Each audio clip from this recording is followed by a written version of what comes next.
Hello and welcome to Weave Analytics, the hidden gaps in supplier DE&I and how to fix them. We're just going to give it a couple of minutes because we find that it takes a couple of minutes for some people to realise they need to register and come into StreamYard. So please bear with us for a couple of minutes.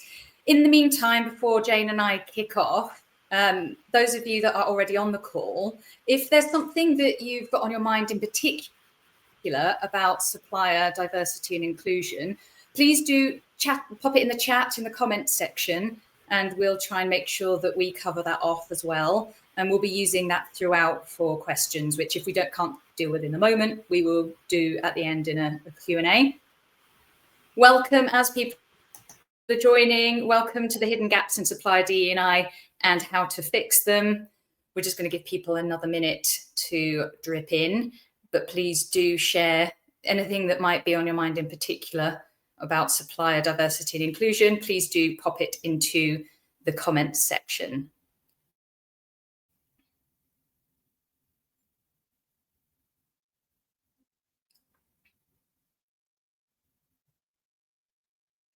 For those that are coming in, welcome. We're just giving people another minute. Please use the comments section. Share with us what's on your mind when it comes to supplier diversity and inclusion. We'll aim to cover off as much as possible. This session is being recorded so we can share it with those that can't make it. So hello, if you're watching on replay, we'll get started in a minute.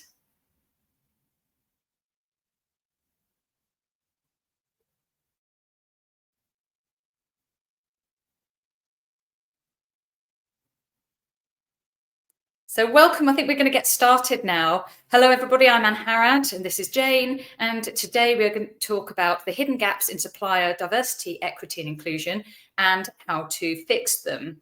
A little bit of quick short housekeeping. The webinar is being recorded for those that can't make it. Please use the chat for Q&A throughout. There will be a Q&A at the end, but please do drop any thoughts, reflections, questions in the comment section. You will receive a follow-up email with some resources, so including the recording. So if you want to flick back over any bits, then you can do that and frees you up not to have to take notes throughout today. So I'm going to get started just with a little bit of context before we get into our slides today. Supplier diversity, equity and inclusion is no longer optional. And I'm actually today in London at the first UK Inclusive Sourcing Summit. I've stepped out for this, I'm missing lunch, stepped out for this. And one of the key themes has been about how this is no longer something that is a nice to have. And a chap from JP Morgan today, I wrote his name down, Ted Archer for JP Morgan Chase, said today, supplier diversity is not just really good for community, it's also really good for business. So I'm pretty sure I don't need to preach the business and moral case to the audience here. I'm pretty sure you're already up to speed on that, otherwise you wouldn't be here. But it's now becoming a core part of ESG reporting. That's because it's actually really key to supply chain resilience and brand trust and innovation. And although it's great to improve our supplier diversity, we also need to know what's going on in our suppliers to make sure that they are being diverse and inclusive themselves. However, many organizations still have really limited insight into what's happening across and within their supply chain, not just within individual suppliers, but the tiers below. And these gaps in diversity and inclusion visibility in supply chains is where the risk builds and can go unnoticed until it's too late. Traditional supplier diversity methods don't capture the full picture. And what a lot of organizations are doing doesn't capture the full picture. So we're going to talk about that today, but I wanted to share an example with you that really brings this to life. So a real example, a tier one supplier that was manufacturing outside of EU, but into UK organizations, big UK organization names, was discovered to have 0 women. They didn't employ a single woman. There had been regular compliance audits, there had been human rights audits, all of which they had passed. They'd even had on-site audits for those things. And it had been noticed that there were no women, but it was brushed off as cultural because of the country that this organisation was based in. And they weren't there to assess gender diversity and inclusion. So for years, it went completely not unnoticed. Clearly, it had been noticed, but not addressed. And it wasn't discovered until our operations partner, Verizio, who are human rights specialists, went into an in-person audit, noticed this and said, this is not good enough. This is unacceptable. We may not be here to assess this. It may or may not be cultural, but this is unacceptable. Reported that back to the principal client, who was really shocked that it didn't reflect their values, but also shocked at the risk that had been sat there for so long, not picked up by anything else.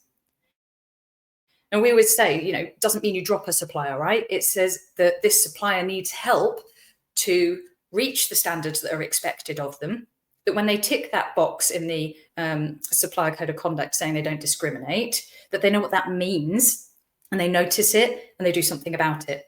And that's where businesses can be a drive for good, because the principal client that was purchasing from this supplier was able to work with them to improve the gender diversity within their business. They set clear expectations. They knew why it was important, and then they were able to slowly make actionable changes that made a difference over time. So that's a real example of how risks can go unnoticed, even in suppliers quite close to businesses.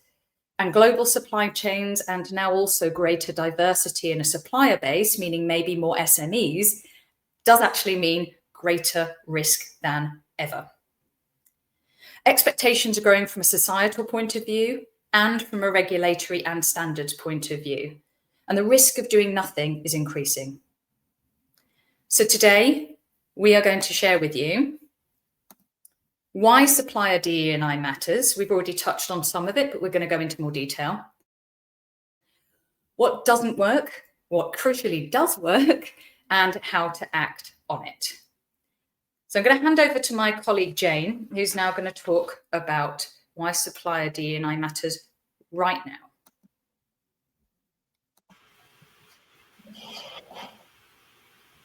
So why now?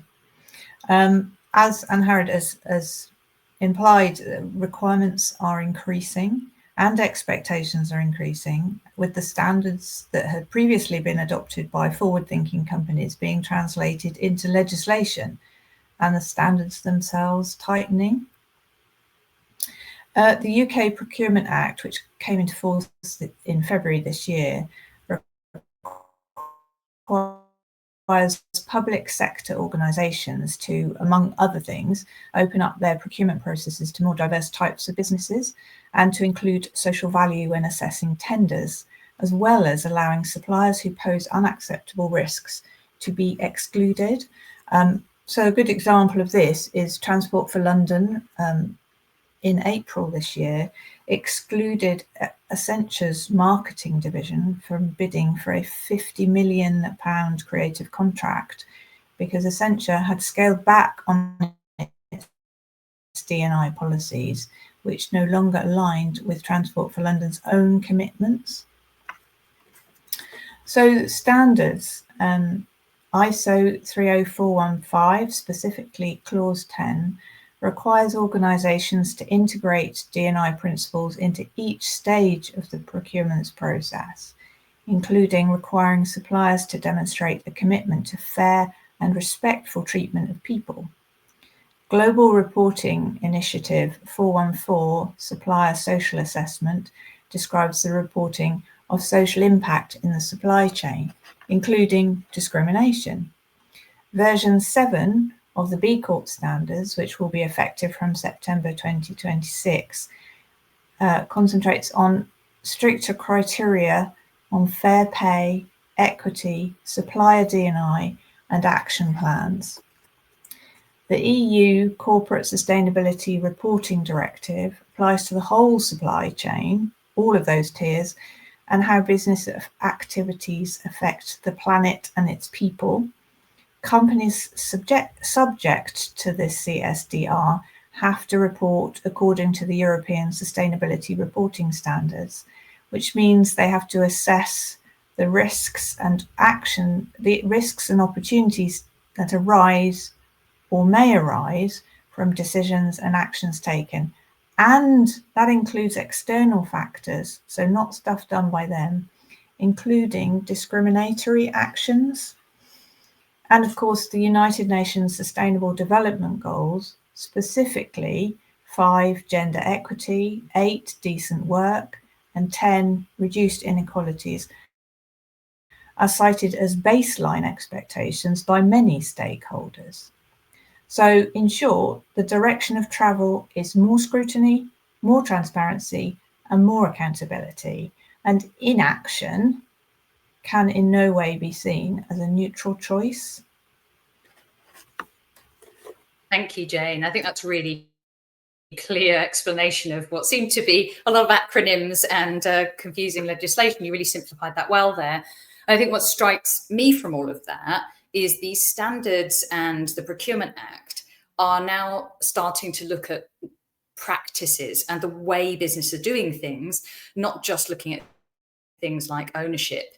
And something that was debated at a panel this morning, very much referencing the UK Procurement Act, was about what this means for broader than working with the government in the UK. And a lot of people were saying, both public sector and private sector, that this shows this is the standard that will start to spread, and more private sector companies can look at the Procurement Act and say this is the gold standard for supplier diversity and inclusion, and that profit and value is now starting to mean something more than just as what people thought of as before. And again, that was echoed by JP Morgan Chase, massive business, huge profits, saying profit now means something different to us. It's not just about the bottom line. It has to be sustainable profit. Otherwise, none of us have a business. So beyond just traditional ownership or bringing in small businesses. So who are we? And why do Jane and I know so much about this and care so much about this? We are Weave Analytics, and we value diverse threads woven to create a stronger fabric, hence our name. And we help organizations reduce risk and build stronger, fairer supply chains. And we do that by measuring and improving diversity, equity, inclusion across their supply chains, the traditional supplier diversity of ownership, and within each individual supplier. We provide structured, data-led support that goes beyond audits, beyond tick boxing, that can actually be used to drive meaningful change that's measured and tracked year on year. I'm Angharad Ross. Hello. I'm the CEO of Weave Analytics. I'm at Johnson & Johnson, Reckitt, Premier Food. I have led a DE&I ERG, so employee resource group within a large corporate, women's leadership and inclusion. And I co-founded Weave to close the good intentions gap. I saw organizations doing some great stuff, but not always in the most efficient way, targeted, and then just missing so much data. And that's what drove me to create Weave Analytics. Jane. Hi, I'm Jane Finch, Director of Consultancy at Weave. I'm a diversity and inclusion strategist. I was over 30 years at Pfizer with roles in training, quality, auditing, process improvement, and inclusion. And I now work with organisations to help them create data-driven D&I strategies that work for their people and their business. So you see that we have first-hand big corporate experience as well as SME experience, and we know how visibility gaps can cause risks and how better approaches can actually drive real change. So there are 6 major reasons why most supplier DE&I efforts fail to reduce risk. We see a lot of really great work going on, but it's not reducing risk in the way that it's intended often. I've touched on it several times already, but I cannot impress how important this is. Ownership does not automatically mean great inclusion. You could have a fabulous women-owned business, such as ourselves. We are a majority-owned women business. That doesn't necessarily mean they've got great inclusion practices. They often mean, when they're looking at ownership, that it could be really inconsistent and unverified, patchy, self-reported data as well. It could be uploading a policy that nobody checks. And often it can be managed as a compliance task, supplier DE&I. Yes, we have 20% women-owned suppliers, tick. That's not a strategic driver, and that's not a value driver.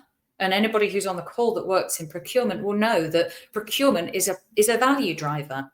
It shouldn't just be about compliance reporting and just working with suppliers, right? It goes much beyond that. So DE&I should not be a compliance task. And we do see that, unfortunately, quite a lot. Often only tier 1 suppliers are assessed, but often risks lie deeper than tier 1. And often companies don't even have a great grip on their tier 1 suppliers, never mind beyond.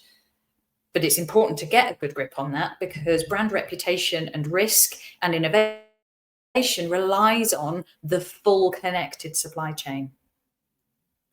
Often standard audits miss inclusion issues. Standard ethical audits rarely examine inclusion, discrimination, or fairness to an adequate level.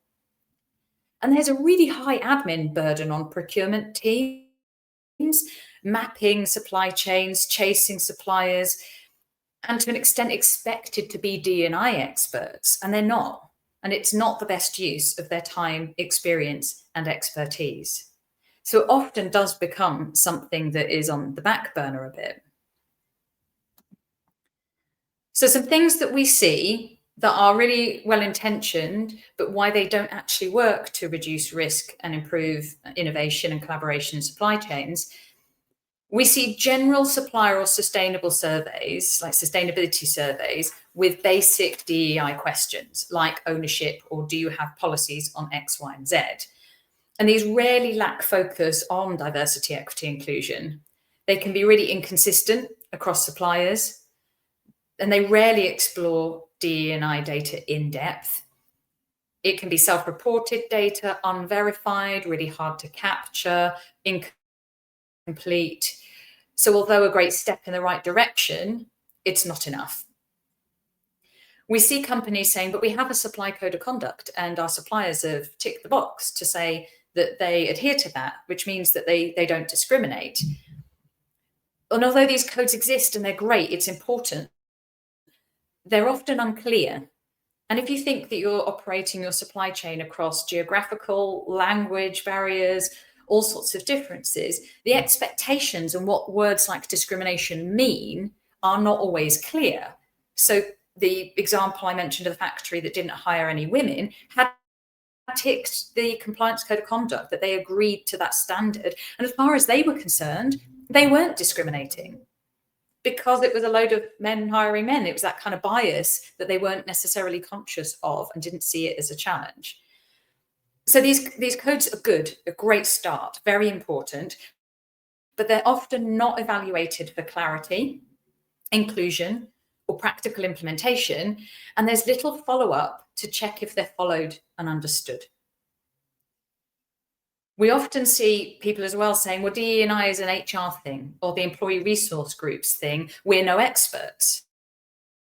And, that's totally fair. We shouldn't be expecting people in procurement to be DE&I experts. But this siloed ownership of where diversity, equity, and inclusion sits means it's not embedded into sourcing. It's not embedded into supplier selection or supply chain decisions. We often know that the reality of picking a supplier is because a business partner has already talked to a supplier. They've kind of already decided who they want to go with, and that's not fair and that's not right. And DE&I needs to be the responsibility of everybody, and everybody needs to understand what that means.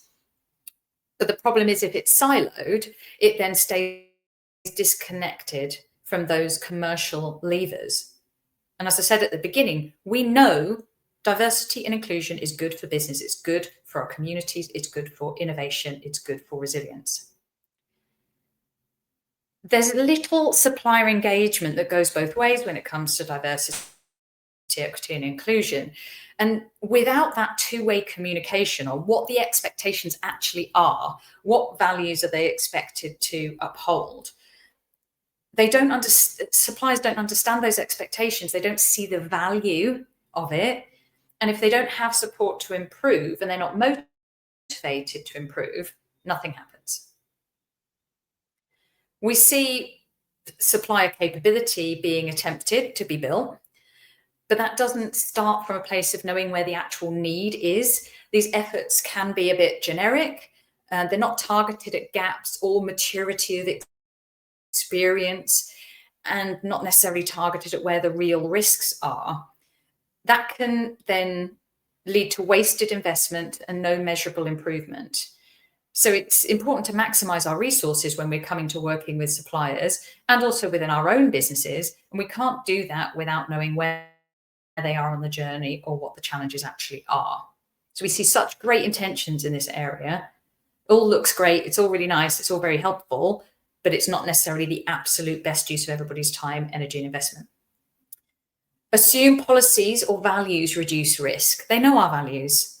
They have policies. They tell us they share our values. It's all really great, but we know that paper policies and value statements don't capture lived experience.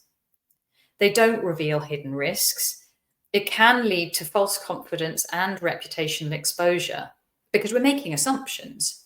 We're not actually basing it on true facts. We're not cross-referencing data to say they have a great policy. Are they living it? Is that then translating into how they run their business? So inclusion risks build in the little gaps across all these things. And I don't want to belittle the work that's going on, because I do actually think there is some great work going on within organizations. And these are all brilliant starts. And it's a lot better than it was 10 years ago, right? We're moving in the right direction. But the problem with the inclusion risks building in these gaps is they're often visible when it's too late.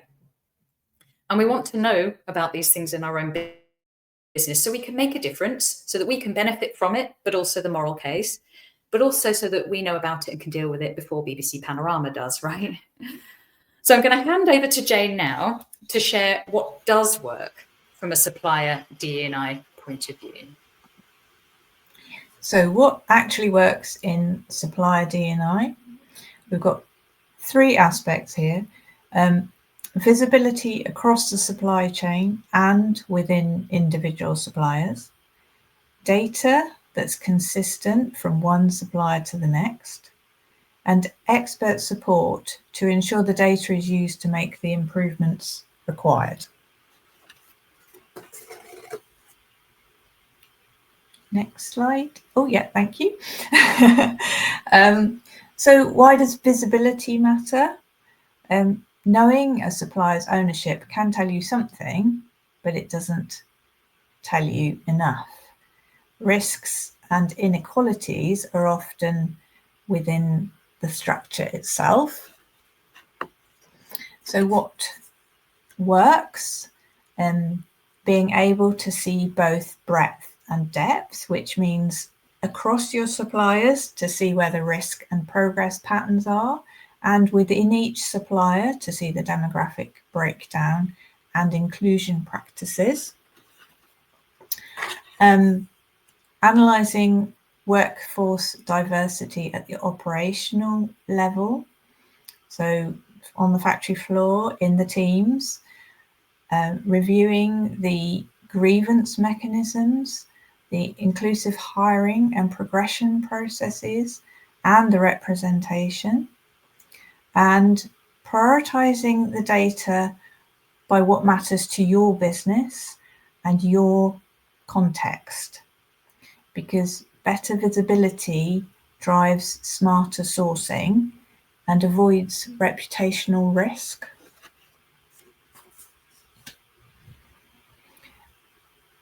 So why does consistent comparable data matter? Assuming that any data exists at all, it's often incomplete and inconsistent, or stored in a way which makes it impossible to compare. And all of these make it difficult to identify issues and prioritise or defend decisions that you may have made. So what works?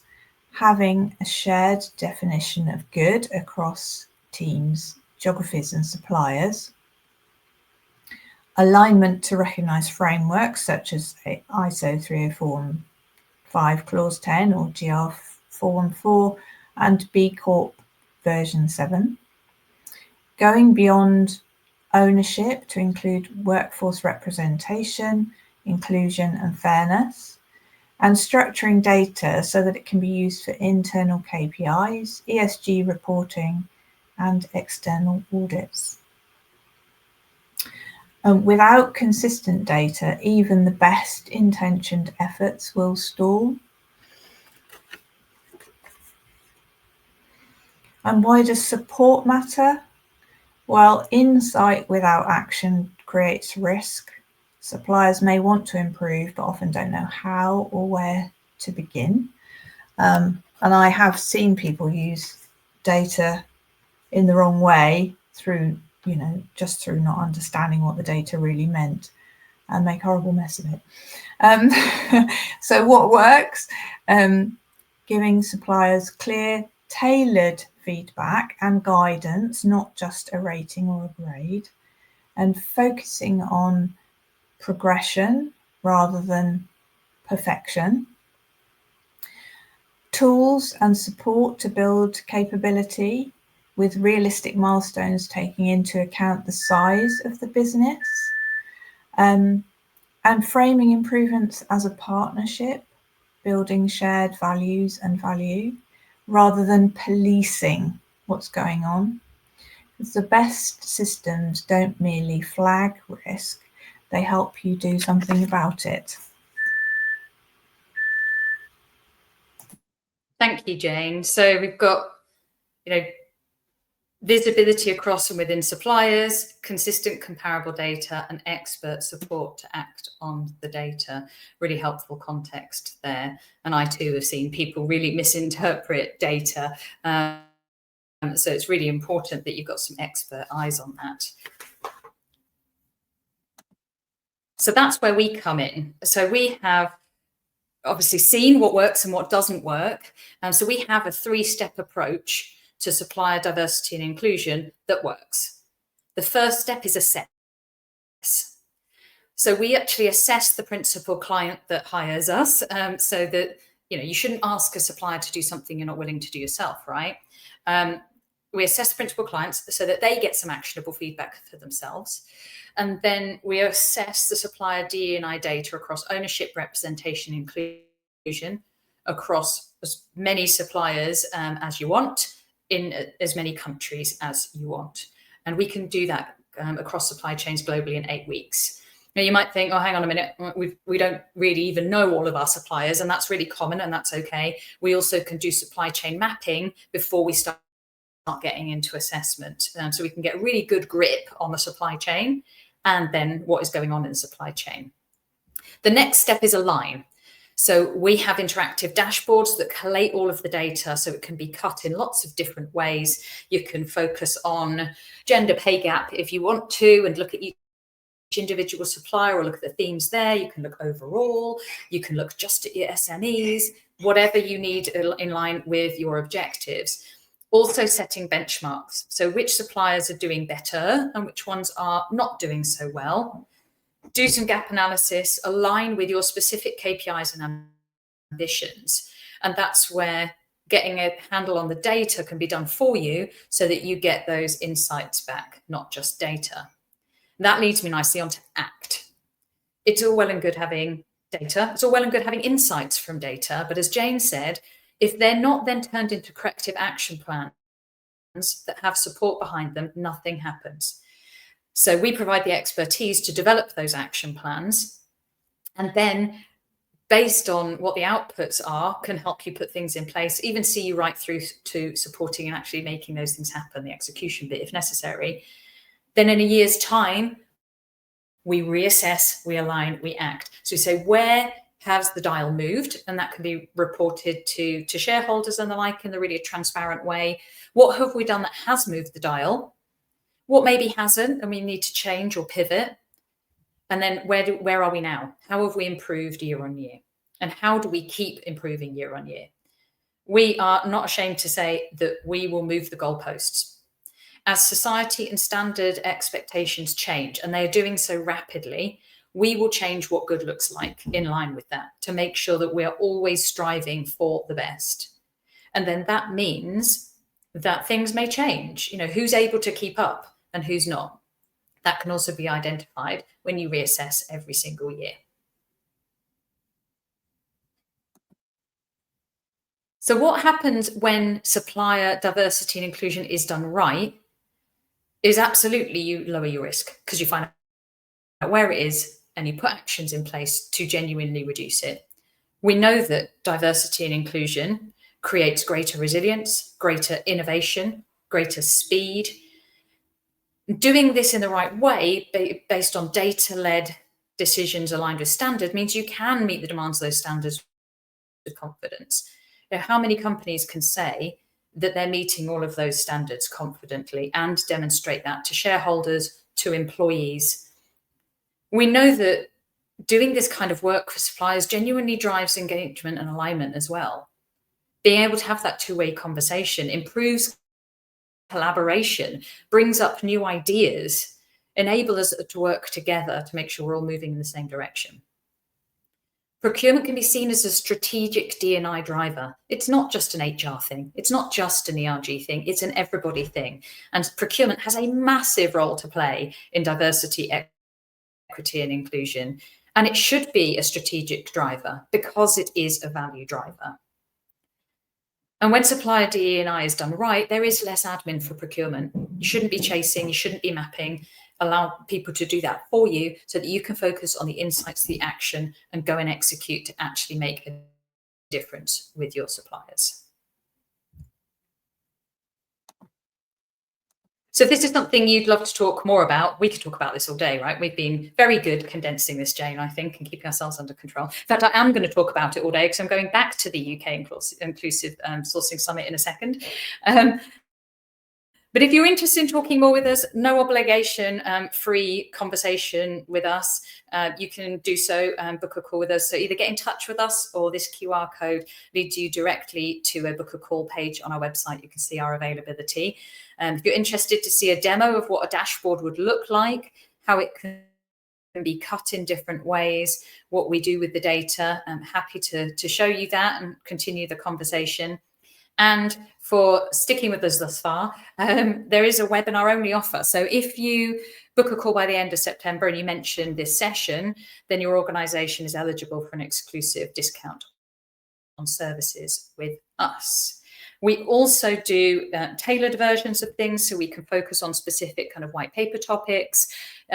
Anything you're interested in this, what is a very broad area, happy to have a conversation to see how we might be able to support or further the thinking.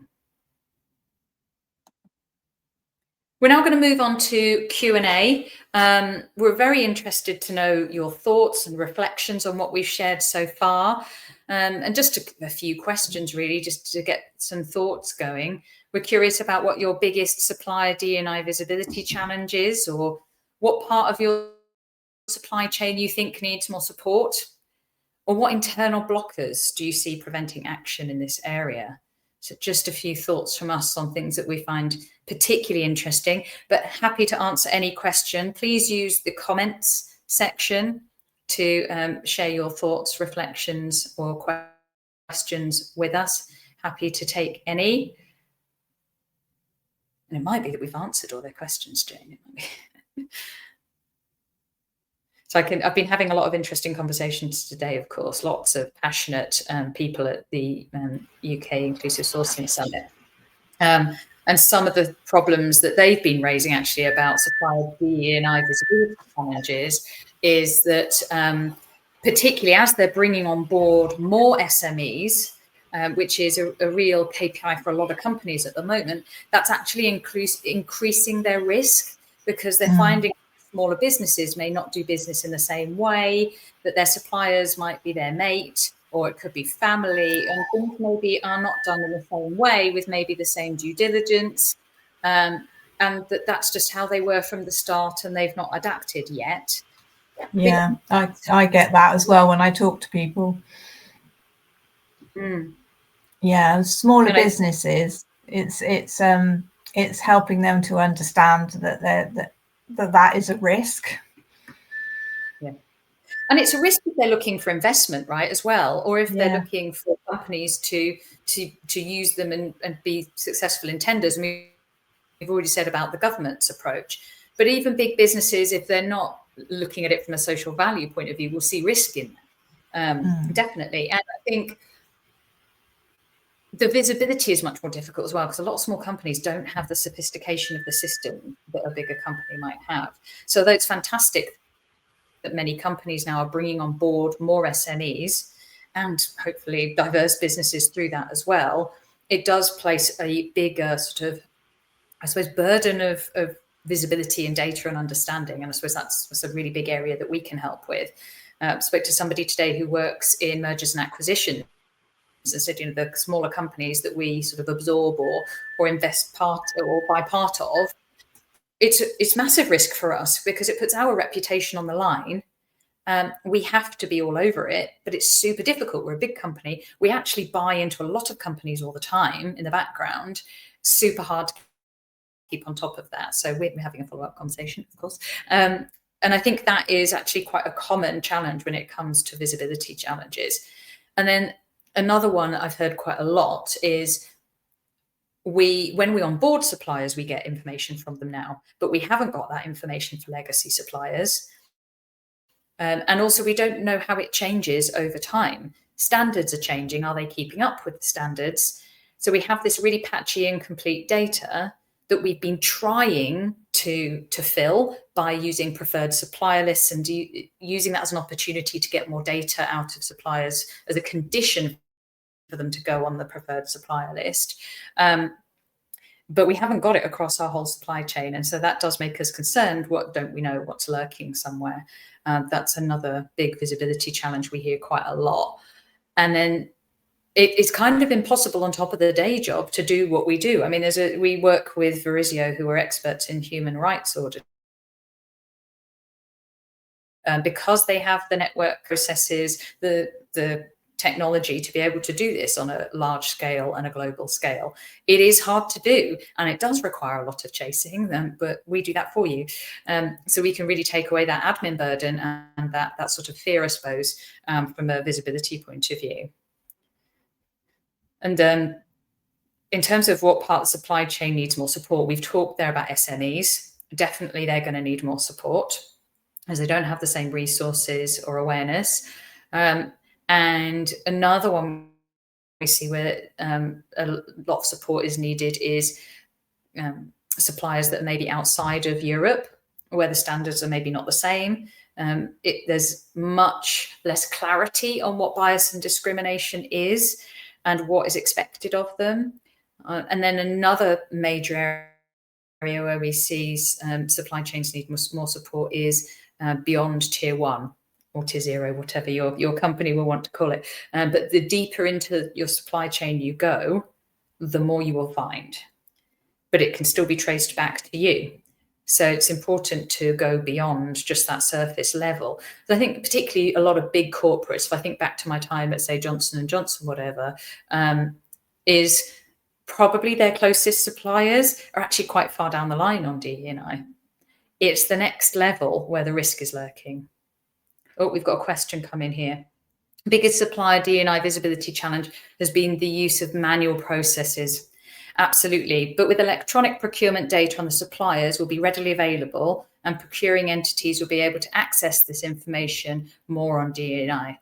Absolutely. So we definitely see companies slowly building information creatively in different ways on DE&I to be able to put them into their systems. And a question we get quite a lot is, how do you complement the assessments we're already doing? How do you help us fill the gaps? And how do you integrate with our systems and things? So those are all more in-depth conversations we can have with organizations. So absolutely, electronic procurement data on suppliers is definitely helping. But going back to a lot of the challenges I mentioned earlier, a lot of the questions being asked at, say, onboarding or when preferred supplier lists are being built, don't go deep enough into the organization's particularly inclusion practices to identify all of the risks. And I suppose that's where we come in, and our data and dashboards then can work alongside your other electronic procurement data, so that you can see very quickly the rating that supplier has when it comes to full diversity and inclusion within their business. So we definitely see great moves in the right direction with data, technology, AI, but it's not enough yet. And that's why we exist. But thank you for sharing that. Another question, how do we measure compliance of Supplier DE&I? That is absolutely why we exist. Great question, thank you. Because it's all well and good to say all of our suppliers are in line with our supplier code of conduct because they've said they are. And I myself am a supplier of big businesses and have ticked that box and read the policies. But you just don't know that they've understood what discrimination means, as an example. You don't know what that means in their cultural context. You don't know whether there's bias going on in the background. It's a tick box, right? It's a self-assessment. Yes, we don't discriminate. Well, in their eyes, they might not.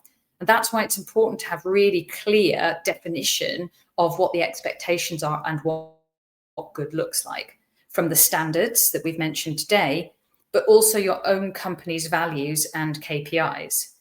And your suppliers need to be checked against that. That's what we do. We check whether they are compliant with your code of conduct, with your values, with best-in-class standards. And if they're not, where are they not? And therefore, how can you help your suppliers be better, reduce the risk? And truly, with confidence, you can say, our supplier code of conduct exists and it is working and suppliers are compliant. Absolutely why we exist. So thank you. That's a really great question. I'm curious about internal blockers preventing action, if anybody's got thoughts on that for the last couple of minutes. We definitely know that the time and resource and energy is a major blocker already. We know procurement teams are very busy. So that's why we try and take away as much of the heavy lifting as possible. So you literally hire us, 8 weeks later, you get your dashboard and your insights, right? But we know that the siloed DE&I issue can also be an internal blocker for preventing action here. Or it doesn't sit with us. Or it doesn't sit with us either. Where does supplier diversity sit? We've talked to a lot of companies. Sometimes there's somebody in HR who's dealing with supplier diversity. Sometimes it's in procurement. Sometimes it's in supply chain. It feeds into finance. It could be a standalone DE&I person. In smaller companies, you'll find one person doing all of that. It's really hard to identify where the responsibility and therefore where the ability to make it happen sits. And it's one of our biggest challenges, I think, as a small business ourselves, small female-owned business ourselves, is that knowing who the right people are to speak to. So a big ask from me to everybody on the call is, who do we speak to? Who might you know that would be as excited about DE&I data as Jane and I are, and our colleagues from Verizio in the background who help us on the operations side of things? Who do we need to speak to? Who will know what the blockers and the challenges are here? And how do we have a really frank conversation about it and see where we might be able to support and move it forward and go beyond the compliance work and the ownership work and the tick boxes that we see happening now, all with great intentions, of course, and a complete step in the right direction, but it's not enough. It's not enough. That's why we exist. I'm conscious of time. If there are any last minute reflections, thoughts, questions, please pop them in the chat. Otherwise, we will wrap up. But please connect with Jane and myself on LinkedIn. We're both very active on there. Check Weave Analytics DE&I on LinkedIn. We have a page there as well. And we'll be running more of these events, won't we, Jane? So we're doing some work at the moment on how to demystify ISO 30415, rolls off the tongue, and also update on B Corp standards. I think the Procurement Act and B Corp standards are absolutely ones to watch if you are even not in a B Corp or not working with public sector, because they are the standards that will start there and start to flow through into business in general. So I hope today you've got a really good idea of the hidden gaps in supplier diversity and inclusion, what works, what doesn't work, and how to fix that and move forwards in a really confident way. So you can say with confidence that my suppliers are compliant with our code of conduct, they are doing the right things, we're proud to be working together, and we know we're meeting best-in-class standards across our entire supply chain. We hope you found that interesting and useful. We'd really love to hear any follow-up messages, any thoughts and reflections when you've had a chance to think about it. We will be sending you the recording, so if you want to go over anything again, absolutely please do. Check out our website, keep in touch, and I will also pop on LinkedIn some reflections and thoughts from the UK Inclusive Sourcing Summit today, which I hope you find interesting as well. So thank you for your time today. Hope you found that interesting and useful. Thank you for your questions, reflections, and engagement. And keep in touch. Have a great afternoon. Thank you.